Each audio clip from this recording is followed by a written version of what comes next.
자, 2018년 한 해는 다양한 스포츠가 열리는 해입니다. 겨울에는 평창 동계올림픽 열렸고요. 그리고 러시아 월드컵에 자카르타 팔렘방 아시안게임까지 정말 풍성하게 채워지고 있죠. 네, 이러한 스포츠 축제들은 4년마다 개최되면서 세계인을 화합하게 하는데요.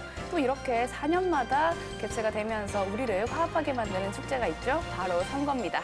맞습니다. 선거는 4년마다 진행되는 참여와 희망 그리고 화합의 축제죠. 국민을 위해서 일하는 일꾼을 또 선출하게 되고요.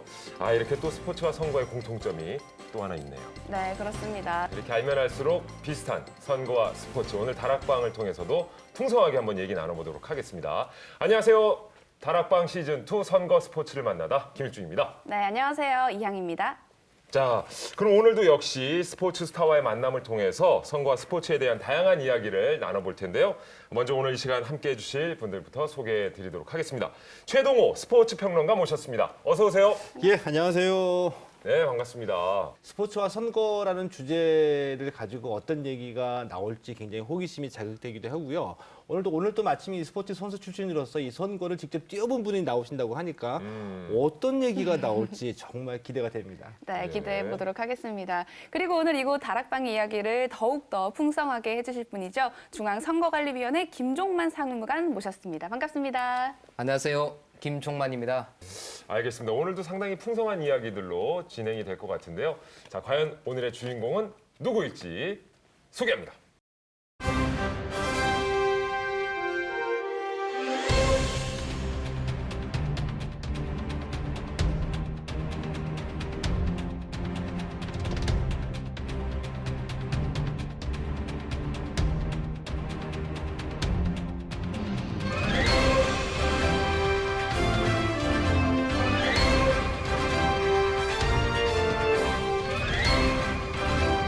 네, 오늘 다락방은 유승민 국제올림픽위원회 선수위원과 함께합니다. 반갑습니다. 반갑습니다. 네, 안녕하세요.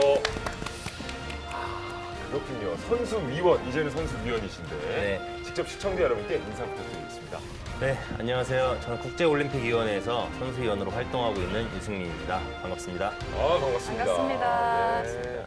실은 다락방 시즌2가 이제 선거 스포츠를 만나다. 그 덕분에 많은 스포츠인들을 만났습니다만은 선수위원이라는 직함은 실은 저는 처음이거든요. 네. 이 구체적으로 좀 어떤 활동을 하는 건가요? 항상 보통 우리 이제 유승민 선수 네. 이렇게 늘 얘기했다가 이제는 선수위원으로 이제 불러드려야 되니까. 네.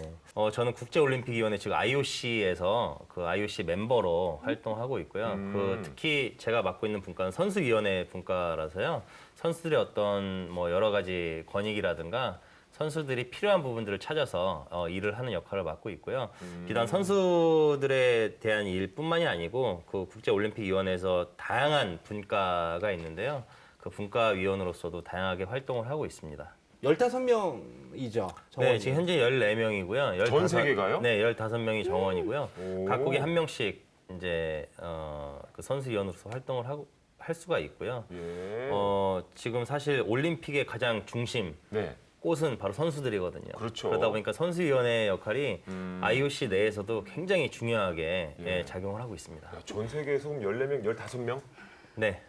오. 이 IOC 선수위원회에 당선되는 건 정말 어려워요. 왜냐하면 그러네요. 올림픽이 열릴 때 그 올림픽에 참가한 선수들을 상대로 선거를 해서 당선이 되는 건데 평소에 만나지 못하는 유권자와 입후보자거든요. 네. 그러니까 정말 우리가 흔히 얘기하는 맨땅에 헤딩하기 식 이런 선거인데 용기와 도전의식이 있어야 되죠. 대단하네요. 저는 투표를 통해서 당선되는 경험이 좀 학창 시절에 있는 네. 반장 선거 그 정도밖에 없었거든요. 정말 유승민 의원은 스케일이 다른 것 같아요. 자기 자랑이네요. 대단하게 줄반장, 줄반장. 네, 예. 정말 이렇게 스케일이 다른 유승민 선수위원과 함께하니까 너무 기쁜데요. 정말 저희가 선거와 스포츠를 이곳 다락방에서 이야기하고 있는 만큼 딱 어울리는 손님이 아닌가 싶습니다. 15살에 최연소 국가대표가 되면서 저는 막내를 시작해서 막내로 은퇴했어요. 32살에 예. 막내 타이틀을 갖고 강불. 네. 군대에서 꼬였다는 제가 거군요. 네. 드디어 당선이 됐습니다. 그죠? 한복을 입고 웰컴 세레머니를 제가 했거든요. 되게 얼어가지고 특히 너무 좋았던 것 같아요. 그러니까요. 탁구 잘하는 비법 하나만요. 약간 밥죽을 푼 다음에 숙련습도 하고 또 노래를 부르면서 밥죽을 또 이렇게 밥죽으로 항상 그래요? 본인 생활을 하는. 자, 먼저 추억 상자를 통해서 인생을 돌아보는 시간, 내 인생의 원더풀 모멘트 시작해 보겠습니다. 네, 유승민 선수위원의 음. 첫 번째 추억 상자 예. 개봉해 보도록 하겠습니다. 자, 첫 번째 추억 상자에는 과연 어떤 물건이 들어있을지. 이겁니다. 짠. 아, 오. 이건 뭐 탁구공과 탁구 라켓인데요. 유승민 선수 연가는 때려 뗄 수 없는 물건이죠. 그렇죠. 그러네요. 예. 예상했던 부분. 자, 차근차근 한번 얘기를 나눠보겠습니다. 그럼 언제부터 이 라켓 네. 쥐게 되신 거예요? 이게 역사를 거슬러 올라가면 예. 저희가 1988년도에 음. 그 올림픽이 있지 않습니까? 근데 그 올림픽 서울 올림픽에 탁구가 정식 종목으로 처음 들어갔었어요. 88년도에? 네, 88년이 오. 이제 탁구가 올림픽 종목으로서 등장한 게 처음이거든요. 근데 예. 그때 제 나이가 7살이었습니다. 7살. 네, 그때 당시에 다 아시는 유남규, 현정화 아우, 대단했죠. 감독님, 현재 감독님들이 예. 금메달을 따시면서 탁구가 굉장히 우리나라 대표 스포츠로 그럼 확 떠올랐어요, 예, 진짜. 확 떠올랐는데요. 예. 그때 저도 이제 그런 장면을 보고 탁구를 치고 싶었나 봐요. 그래서 예. 아버지한테 탁구를 치고 싶다고 했더니 외삼촌 탁구장에 이제 가서 탁구장을 또 운영을 하셨어요, 외삼촌께서. 네, 외삼촌께서 하고 계셔서 오. 거기서 이제 놀다 보니까 네, 그래서 한 7살 때부터 라켓을 잡기 시작해서요. 네. 정식으로는 제가 9살 때 탁구부가 있는 학교로 전학을 가서 시작하게 되었습니다. 15살에 최연소 국가대표가 되면서 뭐 네. 탁구 신동, 탁구 천재 또 이러한 별명을 얻게 됐습니다. 이 당시 국가대표로 발탁되는 일 정말 쉬운 일 아니었을 것 같은데요. 15살. 사실 제가 그때 막내였는데요. 예. 그때 주장이 윤한규 감독님이세요. 저랑 14살 차이가 나는데요. 예. 방도 같이 썼어요. 심지어. 너무 힘들었습니다. 나이 차이가 좀 있으니까. 나이 차이가 너무 워낙 네. 그 공경하던 대선배님들과 그렇죠. 함께 생활을 했었고요. 그때 당시엔 또 제 또래 중에는 제가 그 유일하게 또 대표 선수로 뽑혀서 주위 친구들도 없었어요. 근데 사실 선배님들을 이기고 경쟁에서 국가대표 선발되는 게 쉽지는 않았지만 그래도 그 선배님들의 경쟁 속에서 많이 배우면서 노력을 했기 때문에 그렇게 영광스러운 국가대표라는 이름을 예. 달지 않았나 이렇게 생각을 하고 있습니다. 이게 본인 입으로는 자랑 못 하거든요. 당시 이제 소년 유승민, 천재 탁구 선수, 이거 활약이 엄청났잖아요. 엄청났죠. 부천 내동중학교 3학년 때, 그때가 이제 15살 때였고요. 이제 국가대표로 선발이 돼가지고 제 기억으로는 이제 99년도에 아시아 이 주니어 대회 단복식에서 우승을 했고 일본 오픈에서 3위까지 오르게 되면서 이제 주목을 받게 됐는데 결정적인 거는 2004년 아테네에서 드디어 우리가 얘기하는 대박을 터뜨리게 되죠. 15살부터 이제 태극마크를 달면서 열심히 정말 노력한 끝에 드디어 2004년 금메달을 따지 않습니까? 네. 근데 물론 그 과정이 말이 여기서 정말 금메달리스트지 네. 얼마나 어려웠겠어요.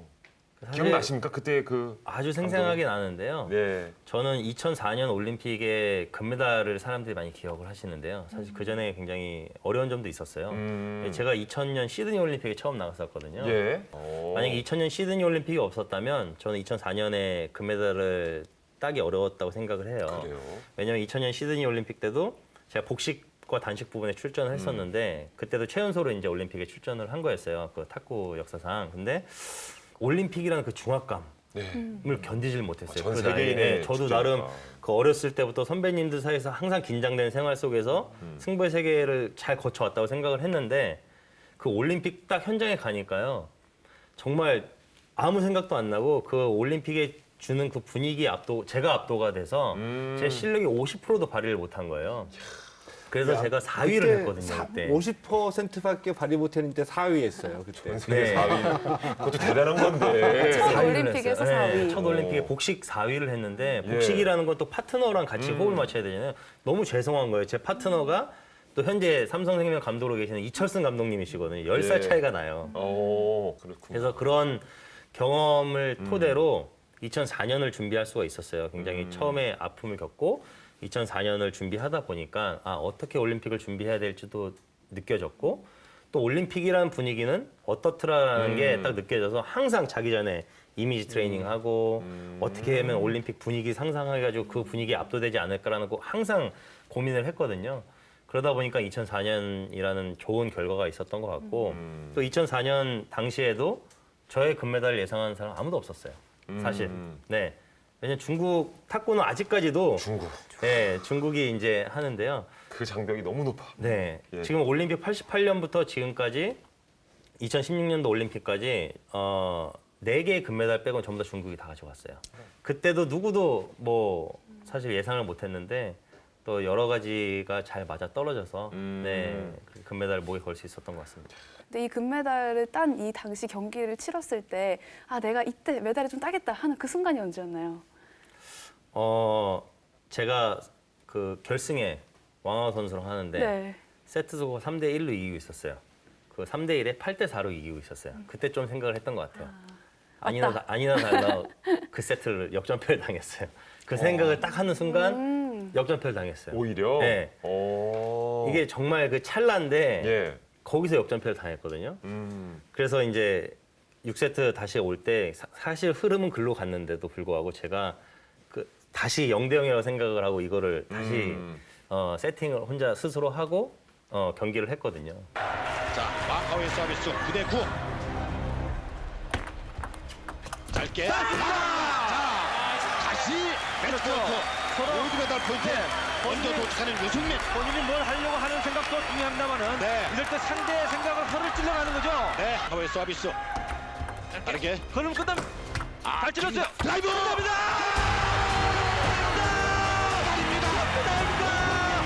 드디어 유승민 해냈습니다. 올림픽에서 금메달을 차지했습니다. 네, 유승민 해냈습니다. 가 일어나는 순간입니다. 16년 만에 올림픽 무대에서 금메달을 차지한 대한민국의 탁구입니다. 유승민 장합니다. 네, 정말 대단합니다. 저는 그 당시에 제가 현장에 있었습니다. 야, 그러셨어요. 예, 우와. 2004년 아테네 올림픽 때 네. 가가지고 직접 그 경기를 봤는데 제가 기억나는 장면은 우승 확정 짓자마자 그 당시 김택수 감독이 네. 있었죠.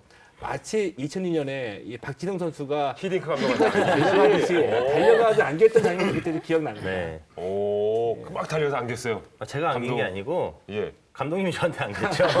바뀐 거 아니에요? 그러니까 이게 막 가는데 예. 제가 안길 생각으로 갔어요. 네. 근데 먼저 떡 오시는 거예요. 그래서 야. 제가 안고 넘어질 뻔했어요, 사실. 그래서 그게 그 이후에 예. 많이 희자가 됐었어요. 그랬겠네요. 네. 아니, 그 예. 왕하오 선수와 그 전적이 주니어 때는 빼고 그때 제 기억으로는 6전 6패. 그러니까 한 번도 이겨보지를 못했는데 아테네 전에는 사실 6전 전패를 했었죠. 2004년 그 전적으로. 전적으로는. 예. 근데 아무도 생각 못한 부분이 있었어요. 왜냐하면 그 세븐 세트하면 저희가 4대 0으로 제가 한 20분도 안 돼서 첫 게임 졌어요. 예. 그 두 번째도 4대 0. 오이고. 근데 좀 스코어는 조금 올라가고 그 다음에 4대 1, 4대 2 그러다가 마지막 올림픽 전 코리아 오픈 때는 제가 이길 뻔한 경기를 졌어요. 아, 네, 그렇게까지는 저는- 네. 이제 맞춰놓은 거구나. 네, 저는 내심 다음번에 붙으면 기회가 있을 수 있겠구나라는 생각을 했었거든요. 예. 근데 그게 마침 올림픽이었던 거예요. 와. 네. 쫓아가는 사람하고 네. 쫓기는 사람하고 심정이 다른 네. 거예요. 얘가 이제 여기까지 올라왔네. 그리고는 올림픽 때 만났는데 딱 네. 뒤집은 거죠. 유승민 선수. 아. 아니 우리 김종만 사무관께서도 그때 당시 기억나십니까? 기억이 납니다. 기억이 나고 당시에 진짜 그 머리를 아주 짧게 깎으시고 그 이제 삭발의 투혼을 보여주시면서 그 특유의 그 파워 드라이브 있지 않습니까? 그걸로 상대방을 밀어붙이는 게 지금도 생생하거든요. 네. 그 특히 그 왼손을 불끈 쥐고 그 기합 소리로 외칠 때 그 자신감은 정말 엄청났었습니다. 어떻게 외치던가요? 상대방을 이렇게 바라보면서 예. 우와! 왁 해요. 왁. 아! 네. 막 이런 아주 생생하고요. 야, 그래도 어쨌든 정말 그 중국 선수를 상대로 2004년에 아테네 올림픽에서 금메달을 목에 걸고 당시 국제 탁구 연맹 세계 랭킹에서도 우리나라 남자 선수 중에 가장 높은 순위 2위까지 네. 이제 도약을 하기도 했습니다. 그야말로 이제 전성기죠. 그때 당시가. 네. 1997년에 이렇게 또 처음 네. 태극마크를 달고 2012년 런던 올림픽까지 진짜 오랜 시간 동안 또 태극마크를 달고 많은 활약을 하셨잖아요. 네. 이렇게 꾸준하게 활약할 수 있었던 비결은 좀 어디서 찾을 수 있을까요? 일단은 목표 의식인 것 같아요. 저도 사실 고비는 많이 있었던 것 같습니다. 그 아테네 올림픽 끝나고 제가 그때 한국 나이 23살이었는데 그 운동선수로서는 최고의 어떤 자리에 오른 거잖아요. 그래서 조금 허탈감도 있고 슬럼프도 오기도 했었는데 내가 여기서 끝낼 게 아니고 또 그 다음 올림픽, 그 다음 올림픽까지도 도전을 해봐야 되겠다. 이건 메달이 중요한 것보다는 그 목표를 갖고 계속해서 전진해 나가는 게 중요하다라는 동기가 있었기 때문에 2012년 올림픽까지 총 4회 올림픽 출전을 했는데요. 네. 그러면서 제가 1등, 2등, 3등, 4등 다 해왔어요. 다 네, 그래서 금메달의 어떤 영광과 환희도 느껴봤고 4위의 아픔도 느껴봤기 때문에 그거를 또 무기 삼아서 이번에 또 IOC 선수위원 선거에도 나갔던 것 같습니다. 예. 야, 4년마다 개최되는 올림픽에 무려 4회 연속으로 출전할 수 있다는 것도 대단한 거고 그만큼 어린 나이부터 막내 시절을 겪었고 또 최고참까지도 어떻게 보면 국가대표 내에서 그게 말씀드리기 좀 뭐한데 예. 저는 막내로 시작해서 막내로 은퇴를 했어요. 그래요? 네. 나이로 굉장히- 치면? 네, 나이로 치면. 그러니까 막내로 시작해서 예. 런던 올림픽 때 제가 나갔는데 3명이 엔트리인데 오상은, 주세영, 유승민이었어요. 예. 오상은 선배가 저보다 5년 선배고요. 주재혁 선배가 3년 선배고요. 예. 제가 이제 32살에 예. 막내 타이틀을 갖고 예를 들면 어떤 뭐 좀 잔심부름 할 것들이 있거든요. 예. 그럼 제가 해야죠. 나이에서 당연히. 어쨌든 네. 막내니까 그러니까 뭐 런던 올림픽 가도 이렇게 방줄. 네, 뭐 꼬였네. 맞아요. 예, 군대에서 꼬였다는 방패를 제가 거죠. 있었습니다. 네. 네.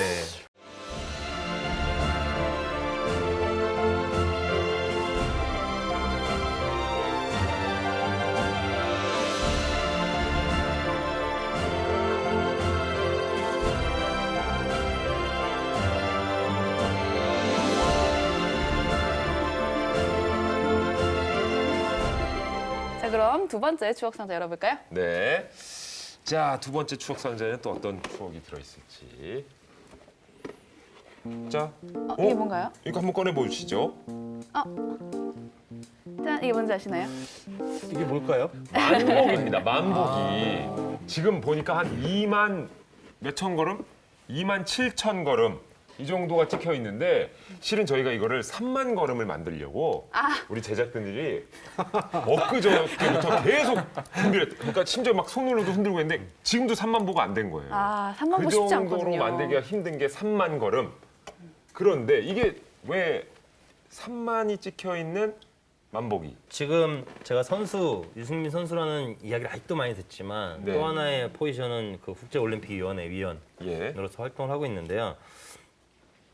그 국제올림픽위원회의 정원은 115명이에요. 네. 그 중에서 개인 위원이 70명, 그리고 그 국제연맹 그 쿼터가 15명, 그리고 각국 그 올림픽위원회 15명, 선수위원회 15명 이렇게 있어요.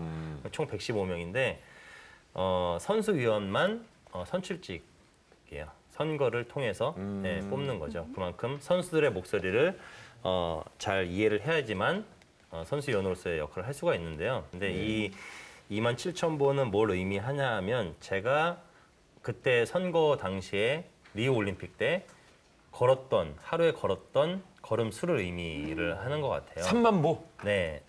와. 네. 하루예요? 네. 근데 우왕.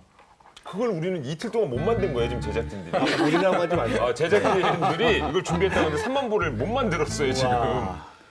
야, 근데 그걸 하루 동안에 선거 운동을 위해서 네. 걸으신 거예요. 그게 선거를 올림픽 빌리지 선수촌 내에서 하는데요. 하기엔 네. 특히 선수촌이 엄청 커요. 엄청 큰데 2016년 그 올림픽 선거부터 굉장히 규정도 강화가 많이 됐어요. 예를 들면 선수들이 많이 잘 모이는 식당 앞에 이쪽 그렇겠죠. 근처는 들어갈 수가 없다. 아. 선거 활동 할 수가 없다. 그렇군요. 그러다 보니까 계속 찾아다녀야 되는 거예요, 선수들을. 굉장히 많이 걸었죠. 이거는 뭐 2만 7천 보 돼 있는데 제가 하루 가장 많이 걸어 3만 6천 몇 보가 나왔어요. 우와. 네. 그래서 제가 그 이후에 이제 아직도 저희 핸드폰에 다 기록이 돼 있는데요. 예. 그걸 계산을 한번 해봤어요. 한 2달인가 이후에 계산을 해봤는데 전체 걸음 수가 470km를 걸었고요. 그리고 67만 보가 딱 찍히더라고요. 25일 동안. 그럼 거의 서울 네. 부산 거리 정도 네, 아닙니까? 25일 그죠? 동안 67만 보를 제가 걸으면서 선거 운동을 네, 했었습니다. 저도 요즘 다이어트 때문에 좀 걷기 운동을 실천하고 있는데 만보를 걸으려면 한 1시간 정도가 걸리고 그리고 만보 이상을 걸으면 무릎이 예. 굉장히 아프더라고요. 근데 3만 보면 정말 그 열정이 느껴지는 것 같은데 언제부터 이렇게 IOC 위원을 꿈꿨나요? 사실 이런 길이 있는지는 몰랐어요. 선수 생활을 하고 좋은 지도자가 돼서 정말 우리나라 탁구 발전에 이바지해야 되겠다라는 생각만 있었지 다양한 분야로서의 시도를 생각을 못 하고 있었는데 또 결정적인 건 사실 도전을 안 하려고 했었어요. 왜냐하면 선수들 가리키기에 너무 힘드니까 이것만 집중하고 싶었는데 우리 선수들 중에는 또 은퇴를 앞둔 선수도 있고 어린 선수들도 있었는데요. 근데 어떤 은퇴를 앞둔 선수가 저한테 은퇴 후에 어떤 뭐가 있는지 어떤 방법이 있는지 어떤 다른 길이 있는지 물어봤을 때 저도 대답이 막히더라고요. 왜냐면 저도 선수를 하고 바로 지도자를 했기 때문에 다른 경험 많이 못했잖아요. 네. 그래서 그런 부분에서 그럼 나도 이런 부분에 도전을 좀 해서 좀 시야를 넓게 하고 다양한 분야에서 한번 일을 해봐야 되겠다라는 의지가 생겼었습니다.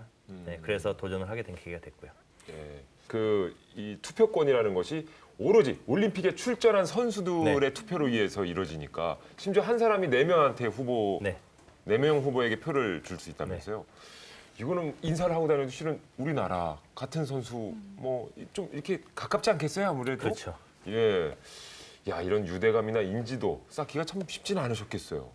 쉽지가 않았죠. 저도 올림픽을 4번 출전, 이번에 미국까지 5번인데 네. 다른 종목 선수로 얘기해 본 적이 한 번도 없거든요. 그러니까. 와, 근데 이번에는 예. 무시도 많이 당했어요. 무시를요? 네, 왜냐하면 제가 그 전략이 나름 있었거든요. 우리가 유럽 서양 사람들 잘 못 알아보잖아요. 한 번 봐서는. 그들도 동양을 보면 잘 못 알아보거든요. 다 그 사람이 그 사람 같고 맞아, 그런데. 그럴 거예요. 그래서 제가 그 더운 여름에 저희 단복을 2벌을 맞춰갔어요. 예. 2벌 더 사서. 그거를 2벌을 30일 동안 입었거든요. 그래 뭔가가 그들이 알아보기 편하게. 똑같은 옷을 어쨌든 똑같은 두 벌을 옷으로. 준비해서 네. 이렇게 번갈아. 그 태극마크 달려있는 그 대표는 단복을. 근데 그게 좀 통했어요. 근데 초반에는 어떤 느낌이었냐면은 제가 거기서 이렇게 막 인사를 하면 무슨 캠페인이나 자원봉사자인 줄 알고 저한테 여기 가려면 어디로 가야 돼, 저기 가려면 어디로 가야 돼라고 물어보더라고요. 물어보는구나. 저도 어딘지 모르는데 근데 저는 그 기회를 놓칠세라 예. 여기 가는 거는 일로 가는 것 같아 하면서 안내해주면서 사실 나는 자원봉사자가 아니고 이거 투표를 하는데 너 투표가 좀 필요하다. 그러냐고 하면서 하는데 맨날 그 자리에 있고 자주 만나니까 굉장히 그 친구도 친근하게 생각하고 투표도 해주고 그런 경험이 있습니다. 사실 이 선거 기간 동안 30일이 채 안 되지만 이야기를 하려면 이거 다락방 한 3회 연속해도 모자른데 그렇죠, 그런 그렇죠. 에피소드가 굉장히 많이 있었습니다. 예. 정말 치열하게 선거운동을 네. 하신 것 같은데 네. IOC가 정한 그 공식 선거 첫 번째 날부터 짐을 풀자마자 뛰어나가셨다고요. 네, 네. 근데 또 첫날에 선거 요새 활동을 한 단 한 명의 위원이었다고 들었습니다. 맞습니까? 첫날부터는 웬만큼 잘 안 하나 보죠. 왜냐면 이게 선거유세를. 선수들이 안 오거든요. 그러니까 첫날이라는 거는 7월 23일부터 음. 8월 18일 오후 2시까지 선거 기간이었는데요. 7월 24일부터죠. 그러니까 제가 7월 23일에 도착을 했어요, 리우에. 그럼 보통 8월 5일이 개막이었으니까 선수들은 7월 28일, 29일 날 오거든요. 그래서 저희 대한민국의 대표단 본진도 29일 날 출국하는 일정이었는데 좀 저는 먼저 갔죠. 혹시나 한 명이라도 있을까 봐. 그럼 너무 아쉽잖아요. 한 명을 놓치면. 선수들 굉장히 민감해요. 올림픽 그렇죠. 나오면 그러니까요. 누가 말 거는 것도 싫어하고요. 본인 루틴이 있기 때문에 투표를 하면 저희가 그 AD 카드에 노란 스티커를 붙여줘요. 예. 예, 그래서 이 사람이 투표를 했냐 안 했냐를 식별할 수가 있거든요. 그것도 표시를 해주는군요. 네. 오. 진짜 나중에는 계속 여기만 보고 다녔어요. 저는 투표했나, 투표를 했나 안 안 했나. 왜냐면 마지막 급하니까 투표 안 한 사람 상대로 투표를 독려를 해야 되기 때문에 계속 이제 시선이 밑으로만 보고 다녔던 거예요. 근데 이제 그런 것들이 그 사람들의 마음을 움직이고 나중에 선수들이 많이 몰릴 때는 진짜 많이 몰리는 곳에서 그냥 계속 서서 아침부터 밤에까지 잘하고 와라. 뭐 잘했냐 등등. 근데 또 표정을 보면 시합 못한 선수들도 있잖아요. 그럼요. 그러면은 그냥 뭐 표정도 밝게 안 하고 네. 그 눈치껏 그냥 뭐 고생했다 이 정도 해서 보내주고. 그러니까 결국엔 나중에는 그 선수 시합 끝나고 여유 있을 때 다 먼저 찾아와가지고 뭐 너가 제일 고생 많다. 너는 뭐 될 자격이 있다. 그리고 뭐 또 한 탁구 선수 같은 경우에는 뭐 음식도 주고 가고 틈틈이 물도 먹으면서 해라. 뭐 아이스크림 주고 가기도 하고. 굉장히 저는 이 선거의 당락 여부를 떠나서요. 많은 친구들을 얻었어요. 와. 많은 친구들을 얻고 많은 경험을 하고 누구도 하지 못할 경험을 해서 정말 이런 기회를 얻은 거에 대해서 굉장히 감사하게 생각하고 있습니다. 네. 정말 이 모든 걸 혼자 해야 하는 것도 룰이라고 들었어요. 혼자 해야 되기 때문에 어려웠던 점도 굉장히 많았을 것 같은데요. 네, 누구도 도와줄 수 없는 선거였고요. 음. 예를 들면 뭐 SNS에 올리는 것부터 뭐 여러 가지가 다 안 돼요. 네, 규정이 있었습니다. 오, 그래서 규정이 규정이 굉장히 따로 까다로웠고 사실 올림픽 스포츠하면 페어플레이가 가장 첫 번째가 돼야 되잖아요. 맞아요. 그래서 각 후보 간의 뭐 비방은 뭐 절대 할 수는 없고요. 뭐 특히 누군가가 저희 배지 하나도 교환이 안 됐습니다. 예, 예. 배지를 저희가 받잖아요. 기념품을 받거든요. 예. 교환하라고. 그것도 교환하기가 애매한 룰이었어요. 예, 어떤 이게 보면 뭔가를 주는 거잖아요. 그래서 오히려 미안하다고 받기만 했어요. 그래서 그때 당시 배지가 되게 많은데 저는 못 주고 받기만 하고 나중에 끝나고 이제 있는 선수들한테 나눠줬는데요.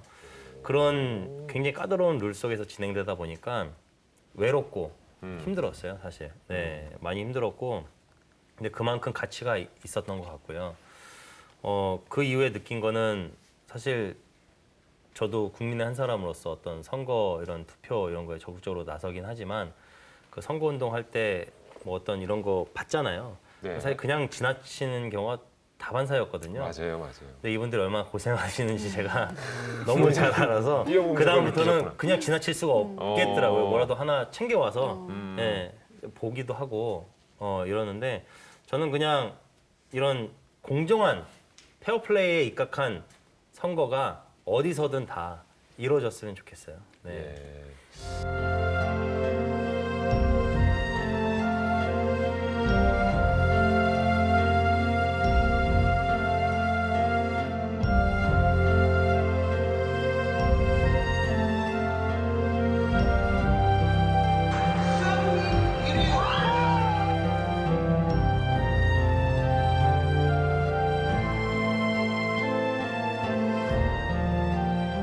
야, 어쨌든 27일간의 선거 운동 기간이 정해져 있다고 그러는데 정말 혼자서 고생 많으셨을 것 같고요. 그리고 드디어 당선이 됐습니다. 그죠? 네. 선거위원으로 몇 표로 당선됐는지 기억하세요, 혹시? 제가 1,544표로 기억하고 있습니다. 평생 못 잊죠, 그거. 네. 1,544표. 네. 야, 그럼 그건 좀 많이 받은 표인 거죠, 확실히. 2위로 제가 당선됐으니까요. 1위가 1,601표였고요. 오. 1,603표였고요. 제가 예. 1,544표고. 네, 많이 받은 많이 거죠. 받으신 그때 거네요. 우리나라 선수가 200명이 출전을 했었어요. 예. 그러니까 역대 최소 규모로 출전했었거든요. 심지어 최소 규모였어요, 네, 우리나라가. 야, 그럼 이렇게 힘들게 당선이 됐고, 그럼 당선 후에 나는 어떤 선수위원이 되겠다. 좀 속으로 좀 다짐하셨을 거 아니에요? 사실 선수들한테 좀 기억이 좀 남았으면 좋겠다. 그냥 뭐 선거 운동을 제가 바깥에서 선수들을 직접 만나면서 했잖아요. 근데 이번 평창 동계올림픽에서도 제가 어떤 선촌에서 선촌장으로 이제 선임이 돼서 또 바깥에서 이렇게 또 선수들 만나면서 또 동계 선수들하고 인사도 나누고 했었거든요. 근데 앞으로 그렇게 현장에서 자꾸 소통을 할 수 있는 그런 선수위원이 됐으면 좋겠다라는 생각을 하고 이번에 동계올림픽에 그 선수촌이 2개가 운영이 됐어요. 평창 선수촌, 강릉 선수촌. 근데 평창 선수촌장을 맡으면서 평창 선수촌에 입촌하는 모든 나라의 선수들과 지도자들이 불편 없이 지낼 수 있도록 관리 감독하고 또 그들이 필요한 부분이 있으면 찾아가서 제공을 해주고 특히 기억에 남는 거는 굉장히 추웠잖아요. 네. 한복을 입고 웰컴 세레머니를 제가 했거든요. 아, 그러셨어요? 3일간. 괜찮으셨나요? 한복을 입고 3일간 매 시간마다 이제 저희가 75개국을 제가 했어요. 강릉선체 15개국하고 그 웰컴 스피치라는데 이게 얼어가지고 아유, 안 될 정도로 굉장히 힘든 경험이었는데 예. 그 같이 추워했던 그 참가국들의 선수들을 보면서 이 선수 진짜 올림픽을 진짜 즐기러 왔구나라는 열정을 느껴서 정말 그런 것들이 기억에 많이 남습니다. 그러니까 워낙에 이제 저기 탁구는 하계 올림픽이잖아요. 근데 동계 올림픽에서 호되게 한번 신고식 하셨네요. 네. 너무 추위 속에. 예. 특히 너무 추웠던 것 같아요. 그러니까요. 겨울 추위는 뭐 아우 엄청났을 것 같은데. 정말 선수 시절과 마찬가지로 IOC 위원인 지금도 이렇게 맡은 바 역할을 최선을 다해서 열심히 또 하는 모습이 굉장히 인상적입니다. 근데 궁금한 점이 IOC 위원 임기는 좀 어떻게 되나요? 저희 선수위원 쿼터로 당선된 위원들은 8년입니다. 그래서 24년까지 예, 파리 올림픽까지 임기고요. 예. 네, 파리 올림픽이에요. 네, 24년. 네. 좋겠네요. 그날이 올까요? 하는데도 그날이 오죠. 금방 와요. 금방 와요. 그리고 임기가 8년이군요. 2024년까지 돼요. 네. 장관님. 앞서 말씀하신 것처럼 어떤 그 선수들의 마음을 얻기 위해서 그다음 왜 본인이 선수를 대하는지에 대해서 차분히 설명도 많이 하셨다고 하셨는데요. 또 선수위원이 되고 나서 어떤 그때 약속을 지키기 위해서 끊임없이 노력하는 모습이 참 멋지신 것 같습니다. 이게 바로 어떤 선거에서 후보자가 지켜야 될 어떤 공약이라고 볼 수 있는데요. 앞으로 남은 임기 동안 어떤 일에 중점을 두고 선수들과의 어떤 약속을 지켜나가실 것인지 궁금합니다.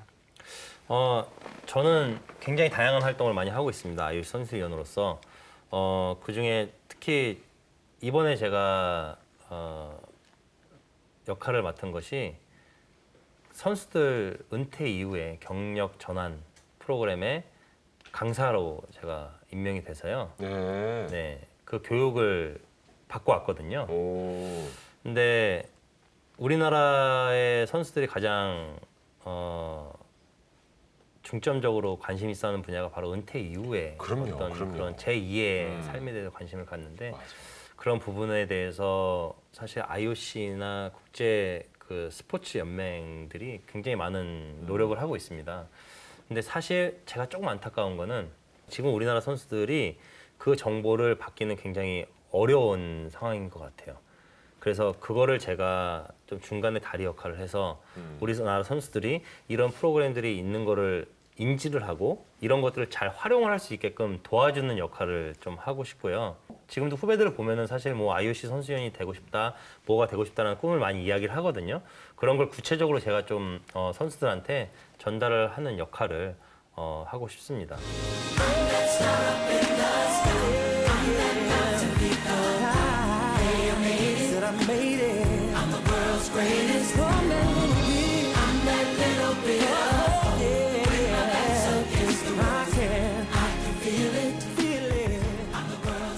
자, 이쯤에서 세 번째 추억 상자 또 뭐가 들어있을지 한번 열어보겠습니다.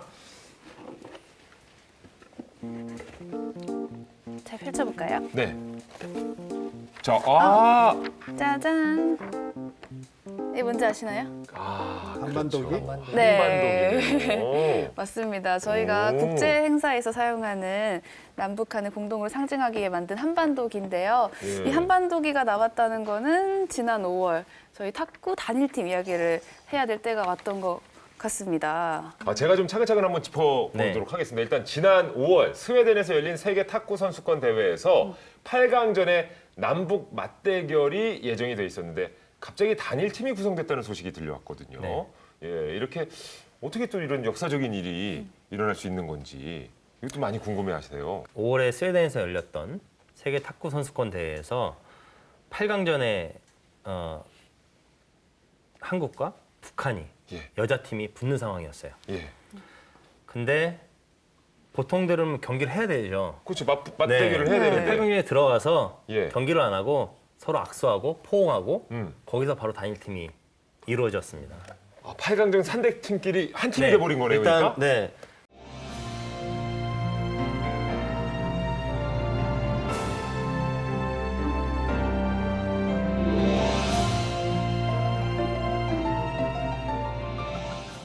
대단하네요. 이게 사전에 합의가 됐고 이렇게 깜짝 발표를 하게 된 건가요?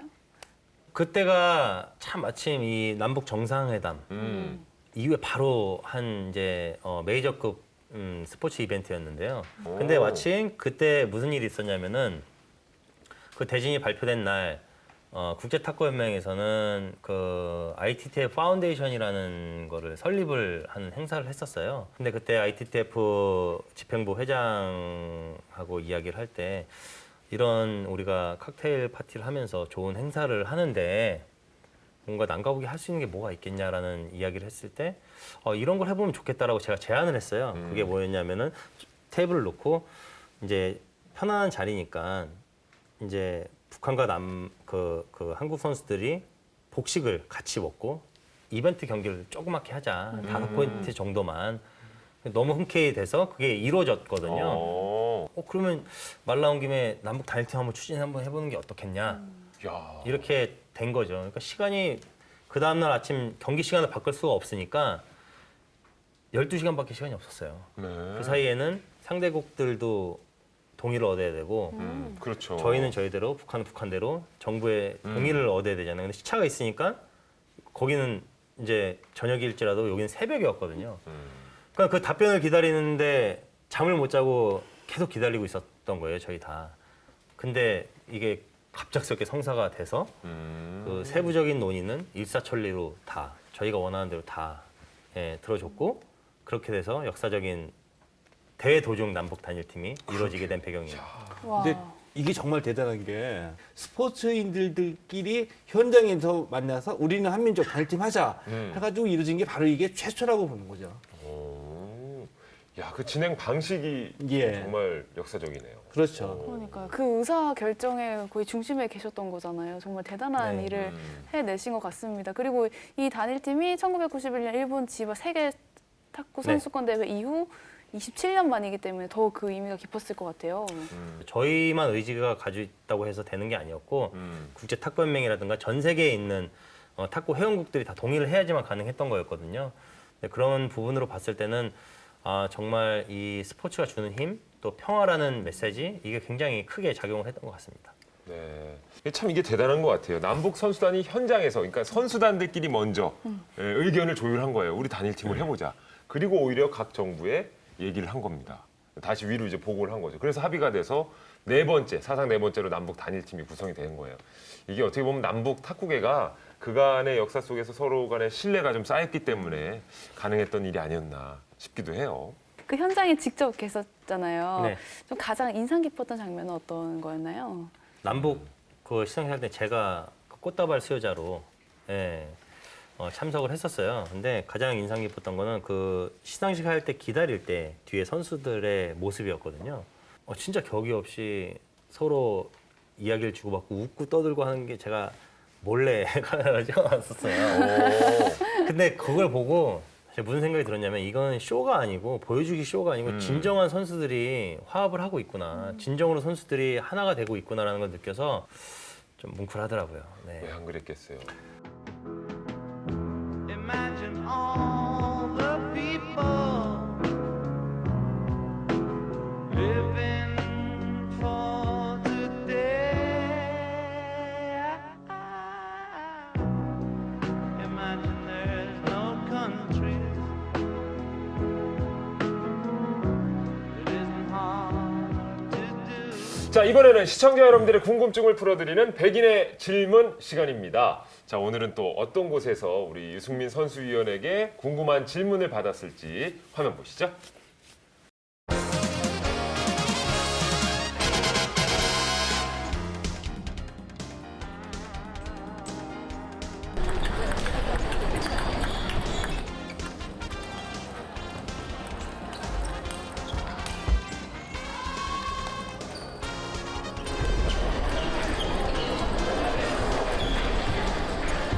멋진 패널도 플레이?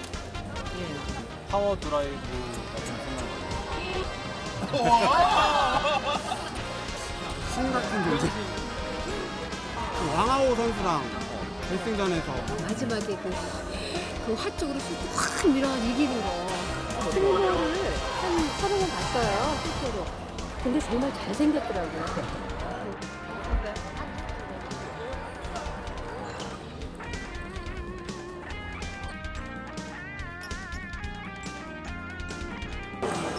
한 말씀 드리겠습니다. 많은 후배들을 양성하는데 좋은 계획도 있으시겠죠? 그 계획이 많이 궁금합니다. 타주시대에 나왔는데 아이고 예선 탈락했습니다. 탁구 친 지 5년 됐는데 앞으로 어떻게 치면 잘 칠 수 있을까요? 시합할 때 공격 위주가 유리할까요? 수비 위주가 유리할까요? 궁금해요. 알려주세요. 아, 탁구를 사랑하시는 분들이 직접 백인의 질문함을 채워주셨습니다. 선수 한번 뽑아주시겠어요? 박수민 님께서 어떤 궁금증들을 적어주셨을지. 저희가 드릴까요? 탁구 지도자 생활로 돌아오실 건지요? 라는 질문을 남겨주셨습니다. 잠깐 봐도 되겠습니다. 네. 왠지 궁금하죠? 이성길 님이신 것 같은데. 네, 탁구 지도자 생활로 돌아올 건지요. 아직 먼 얘기라서요. 좀 확실하게 답변 드리기는 어려울 것 같고요. 다만 지금 현재도 제가 탁구 클럽을 운영하면서 네. 유소년 지도자, 유소년 선수들이라든가 아니면 생활체육인들과의 탁구로 소통을 좀 하고 있어요. 그래서 한 번씩 원포인트 레슨도 해드리고 있고요. 나중에 기회가 된다면 다시 한번 대표팀의 선수들을 보고 싶은 생각은 항상 갖고는 있는데 6년이 지난 후에 돌아갈 수 있을지 없을지는 그때 또 상황에 따라서 결정될 것 같습니다. 지금은 선수위원으로 어쨌든 중점적으로 활동을 하시지만 아직도 라켓을 잡고 계시고 네. 또 어떻게 보면 이제 또 클럽을 운영하면서 네. 후진 양성에도 힘을 쓰고 계시는 거네요. 그렇습니다. 오, 알겠습니다. 자, 그리고 두 번째 질문도 한번 뽑아주시죠. 네. 다음 질문도. 굉장히 많네요. 서브 기술 한 가지 부탁해요. 야, 이건 너무나도 직접적인 네. 서브 기술 한 가지를 부탁한다. 이거 서브 기술. 이건 저희가 라켓을 다시 네. 한번 좀 네, 직접 쥐어가지고 한번 보여주시죠, 살짝. 그럴게요. 아마추어 무대에서 상대방을 제압할 수 있는 약간 비기라고 그러죠. 왜 요거 하나 정도 딱 익혀두면은 야, 그래도 요거 좀 포인트 좀 얻는다. 근데 이게 예. 한 가지 팁을 드리면 서브 연습할 때 전 가슴이 항상 멍이 들었었어요. 왜? 네. 왜냐면 서브는 그냥 이렇게 넣으면 되는데 예. 강하게 넣으려고 이거를 이렇게 때리는 거야. 이렇게 때리는 거야. 그러니까 예를 들면 서브 넣고 보였다. 이렇게 넣으면 회전이 덜 먹겠죠. 근데 여기서 강하게 가슴을 마치 내 가슴까지 때릴 정도로. 네. 오. 그럼 이걸 임팩트하는 순간을 극대화시키기 위해서 하는 건데 예. 아마추어 분들은 보통 보면 그냥 이렇게 그 정도죠, 그 얌전하게 넣으시는 경우가 많은데 이 서브는 가장 중요한 건 득점을 할 수 있는 서브가 가장 중요한 거고요. 그러기 위해서는 강한 회전을 줘야 되겠죠. 그러기 위해서는 본인 몸쪽으로 당겨오면서 여기를 계속 예. 때리시면 야, 그러니까 유일하게 자기 몸을 비법은 내 가슴을 때려라. 네, 때리시면 가슴을 때려. 네, 그게 이제 중심이 실리면서 큰 변화를 넣으실 수 있다. 네, 이런 말씀을 드리고 싶고 예. 뭐 나중에 직접 뵐 기회가 되면 그때 직접적으로 제가 설명을 좀 해드릴 수 있도록 하겠습니다. 야, 한게 이게 또 신기하네요. 오. 가슴이 멍들도록 서브를 연습을 해라. 그렇다고 네. 무작정 여길 때리는 게 아니고 네. 그 정도로 그러니까 강하게 네, 좀 그렇죠. 먹여라. 강하게 임팩트를 하는 게 가장 중요하다. 네. 알겠습니다. 요거 하나만 기억해둬도 실은 저는 예전에 군대 시절에 저도 탁구 좀 쳤었거든요. 네. 저는 이런 걸 못하니까 저는 공을 띄워놓고 이렇게 먹였어요. 이렇게 그냥 아예 그냥 궤도로? 이렇게. 네. 예. 그럼 공이 이렇게 굴러가거든요. 아주 얌생이로. 네. 명쾌한 설명이었습니다. 이건 좀 보기 안 좋은 것 같아요. 보기는 안 좋은데 짜증도 많이 내. 군대에서 이제 통하는 서브. 상대방이 짜증은 무지하게 내요. 제가 이렇게 넘으니까. 상대받기 어렵습니다. 근데 이거 이제 스포츠 매실에 좀 어긋나는 군대니까 했었죠. 자, 재밌습니다. 또 다른 또 질문 한번 뽑아주시죠. 한번 뽑아주시죠. 선생님. 제가요? 네. 진짜 많이 쌓여 있네. 이 네, 백인의 많이 쌓여 질문이기 있어요. 때문에. 예. 묵직한데요. 자, 제가 소개해드리겠습니다. 권성정 씨고요. 시합할 때 공격 위주가 유리한가요? 아니면 안정적인 수비 위주가 유리한가요? 그러게요. 그런 생각까지 안 해보셨나요? 우리 권선정 씨가 아니 이게 예. 되게 애매한 게 리그마다 다른가요? 네, 어떤 김치찌개와 된장찌개 어떤 걸 먹으면 더 배가 부를까요랑 똑같은 것 같은데요. 왜냐면은 이게 공격을 아무리 잘한다고 해도 수비가 너무 취약하면 내가 못 받으면 네, 또 할 수도 있고 그러니까 본인의 스타일에 따라 다 틀려요. 다 틀려요. 그래서 저는 하나를 포기를 하는 케이스죠. 그러니까 수비를 거의 포기를 하고 공격만 해요. 그러니까 팬들이 봤을 때는 굉장히 다이나믹하고 익사이팅하고 아주 제가 플레이하면 되게 좋아하는데 제 몸은 한 게임 끝나면 되게 막 힘들죠. 계속 쏟아부은 계속 거니까. 때리니까 그거를 제 힘을 다 써서 때리니까 보통 쉐이크핸드 선수들 같은 공격 수비가 60대 40 정도 되는 저는 89%의 공격률을 보이고 있었어요. 공격형 선수네요, 네. 그냥 완전히. 네. 오. 근데 본인들 스타일에 따라 틀려요. 아, 나는 곧 죽어도 공격을 하시겠다 하면 공격 1번대로 가신 게 맞아요. 그리고 본인이 취약점을 예. 보완한다고 되게 많이 쏟잖아요. 저는 차라리 그 시간에 제 장점을 극대화하는 방법을 선택을 하거든요. 그런 명언이 있어, 맞아. 네. 맞아. 네. 나의 일단 그 취약점을 할 거보다 내 강점을 네, 살려라. 보완점은 사실 굉장히 시간을 길게 두고 보완을 해야 되잖아요. 근데 자기가 잘하는 거는 조금만 더 투자를 해도 극대화를 시킬 수가 있거든요. 그래서 저는 공격과 수비가 어떤 게 더 중요하냐 그러면 저는 공격을 선택을 하지만 이 공격을 좀 더 극대화를 시키기 위해서 본인이 좀 선택과 집중을 했으면 좋겠다. 예. 왜냐면 이분의 스타일을 제가 모르거든요. 오. 네, 수비형의 탁구인지 공격형의 탁구인지 모르기 때문에 근데 제가 이렇게 수비형이실 것 같아요. 글씨 왜요? 쓰신 거 보니까 수비형이신 것 아니, 같아요. 글씨체를 어떻게 파악해요? 파악하는 방법이 있어요. 예? 글씨체를 어떻게 파악합니까? 글씨체가 굉장히 예. 수비형이세요. 수비형으로. 야, 아까 우리 건성정 씨 질문 주셨는데, 그러니까 본인은 네. 나는 어떤 쪽에 좀 더 잘하는지를 파악하시고 차라리 거기에 좀 더 집중해라. 네, 네. 그러시면 될 것 네. 같네요. 일단 우리가 판단하기에 글씨체로는 수비라고 하는데 네. 본인이 잘 아시겠죠. 재밌는 질문이 나왔습니다. 네. 그럼 이양 아나운서도 하나 뽑아보세요. 그럴까요? 예. 저는 조금 또 어려운 네. 질문인 것 같아요. 탁구 잘하는 비법 하나만요. 야, 이건 너무 포괄적이다. 욕심꾸러기 박태영 씨. 네, 탁구 잘하는 비법 하나. 예. 탁구 공과 네. 탁구 라켓하고 네. 좀 친해지셨으면 좋겠어요. 네, 그 말은 뭐냐면 항상 본인 생활에 예. 그러니까 예전에 이런 분을 봤어요. 그 주부신데요. 탁구를 잘 치세요. 왜 탁구를 잘 치시나 봤더니 이제 저녁을 하실 때 밥을 푸시잖아요. 예. 밥주걱을 갖다가 이렇게 한번 푸시고 막 그거 갖다가 약간 밥주걱을 이렇게 푼 다음에 승연습 또 하고 또 노래를 부르면서 밥주걱을 또 이렇게 밥 푸시고 막 하면서 식당 갖다 드리고 밥주걱을 항상 그래요? 본인 생활하는 오. 네, 본인 생활하면서도 항상 그 탁구와 연계를 시키는 분이 계셨어요. 오, 대단하네요. 탁구를 잘 칠 수밖에 없죠. 예. 네, 본인 생활이 탁구인데 제가 허리 부상이 왔을 때 항상 라켓에서는 안 났듯이 본인도 생활에서도 탁구를 하실 수 있는 부분이 굉장히 많이 있거든요. 뭐 이런 테이블에서도 지금도 탁구를 칠 수가 있어요. 라켓이 없어도 뭐 핸드폰 갖다가도 네모난 거 하면서 탁구를 칠 수 있잖아요. 진짜로요? 이 물병 있잖아요. 예. 이거를 여름에는 많이 이제 본인들 가지고 다니시잖아요. 이걸로 이렇게 물병 가지고요? 그 물에 안에 있는 물이 있기 때문에 예. 이 힘이 느껴지거든요. 저희 무게 중심이라고 하잖아요. 예. 어디 맞으면 가장 잘 맞는 경우가 있는데, 그러니까 잘하는 선수들일수록 공 자국이 라켓이 있으면 여기 거의 몰려요. 가운데 쪽으로. 네, 몰려요. 그러니까 고무가 이제 소모성이라 이게 손상이 되면 여기만 손상이 되거든요. 때리게 또 때리기. 좀 아마추어분들 여기도 맞고 여기도 맞고 보면 전체적으로 전부 다 이제 고르게 분포가 되는데 그러기 위해서는 이런 물병 같은 것도 오히려. 이렇게 하면 이게 힘 전달도 되고 본인 손목 운동도 되고 좋거든요. 네, 이건 뭐 이상한 게 아니잖아요. 이렇게 들고 다니면서 뭐 하는 게. 그래서 뭐 그런 생활화 할 수 있는 거를 많이 바로 추천해드리죠. 해보시네요, 우리 사무관님도. 네.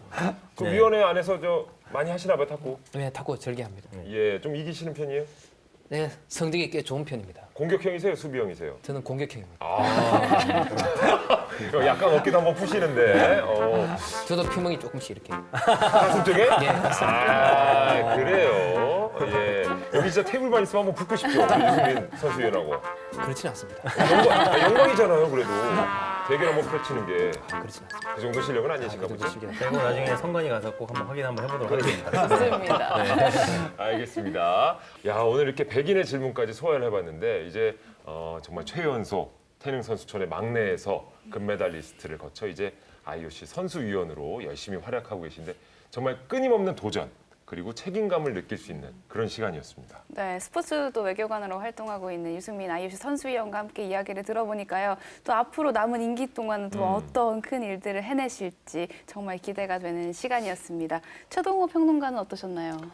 이런 날도 있구나 라는 생각이 들었어요. 예.